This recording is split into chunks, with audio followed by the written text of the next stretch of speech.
I-answer is simple Shane. Baphuwa ku-final third i-attack ye-Kaizer Chiefs. Bangaba banganayo creativity but lawo ma-chances abawatholayo 2-3 bekumele bakwazi ukwavalele ne-team but i-attack ye-Kaizer Chiefs iphuwa ku-final third.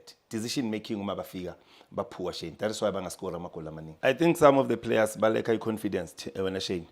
Baleka i-confidence. If we-attacker uzofuna ukukora mhlawumbe ngama games. Sometimes score week in week out. Leyo confidence leyo izokwenza ukuthi ama chance owatholayo ube clinical mawufika kule final third yakho Shane. Ngiyacabanga ukuthi lokho okwenza ukuthi Chiefs labadlali ubone ngathi mhlawumbe abakho njengoba sisho sithi abawatholi lama ungakori week in week out. If uzothola istrike ezizokora this week next week uyakora lo emidlalo lo yinokuthi a chance azoyithola mhlawumbe useboxini or outside the box uzoscore.